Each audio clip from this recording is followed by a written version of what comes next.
Bonjour à tous, petite vidéo sur un déclencheur manuel conventionnel de marque Finsecure.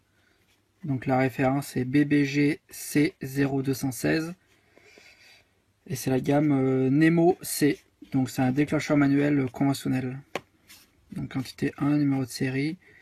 Donc en fait là cette petite vidéo, je vais vous présenter le problème récurrent qu'il y a sur ces déclencheurs manuels. Donc déjà la clé elle est hyper fragile, le mécanisme aussi à l'intérieur. Il y a deux sortes de problèmes sur ces déclencheurs manuels.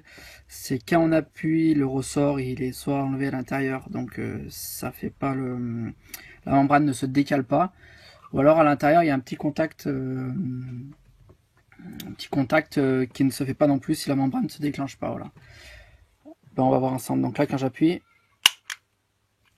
voilà, donc là ça met alarme. Donc là il n'y a pas de problème au niveau du ressort, mais il y a un problème au niveau du contact. On n'entend pas le clic. Vous allez voir. Donc on va l'ouvrir. Bon, il me manque la vis. Hein. J'ai pas la vis.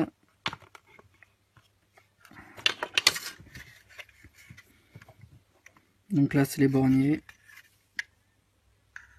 1, 2, 3, 4, 5, 6. Je sais plus trop ce que c'est. De toute façon, il faut tout le temps regarder les schémas de câblage. Hein. Ça doit être du NONF, hein, c'est pas compliqué. Là, on a des shunts. En fait, en conventionnel, on est en NONF, donc on n'a pas besoin de résistance. Si on coupe, je crois que c'est une résistance de 4,8 kg. Et si on coupe les deux, ça va créer une résistance de 4,9 kg. Donc voilà. C'est pour le type de centrale, je pense. Bon, c'est pas notre problème aujourd'hui. Donc on va ouvrir. Attention aux vis. On va le réarmer, tiens.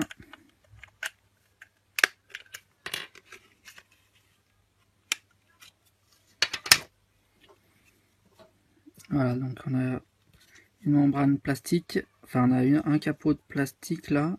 D'ailleurs, on a une membrane qui bouge avec le ressort. Je sais pas si vous le voyez, le ressort. De toute façon, on va le défaire. Donc c'est comme ça. Il y a deux picots là. Voilà.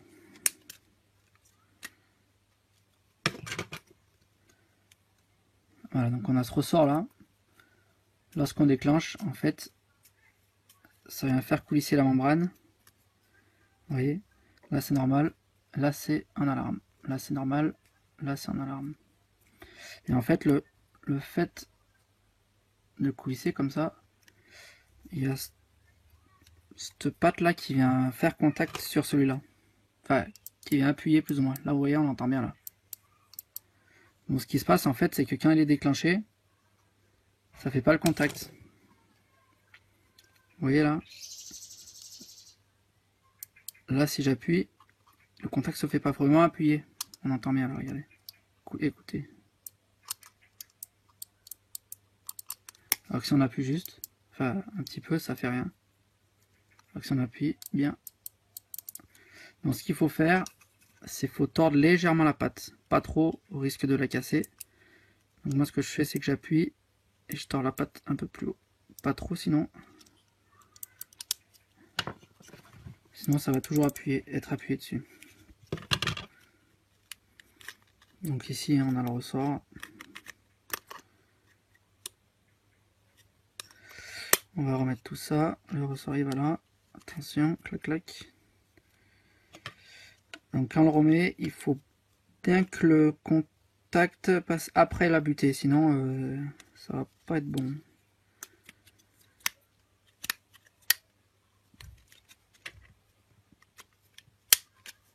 Voilà, donc je sais pas si... Ouais, là derrière il est bien passé. Donc là tout est bien mis. Vous avez entendu le petit clic? Tout à l'heure on n'entendait pas. Petit clic quand je réarme. Vous l'entendez? Tout à l'heure on n'entendait pas bien. Donc voilà. Donc déclencheur manuel réparé. Peut être opérationnel. Voilà, voilà. Je le réarme, on va le remonter. sans faire tout sauter. Tac.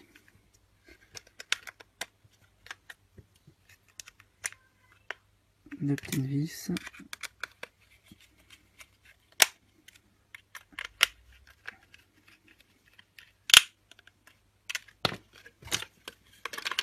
Voilà, on a un déclencheur manuel tout neuf.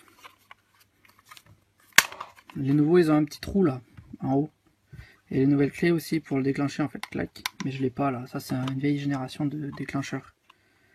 Enfin vieille, pas si vieille que ça, mais... Donc quand j'appuie, voilà, là il y a bien l'alarme. Voilà, j'espère que ça vous aura plu. Au lieu de remplacer le déclencheur manuel complet, ben on répare juste ces deux petits points et puis c'est tout bon. Hein. Voilà, à bientôt.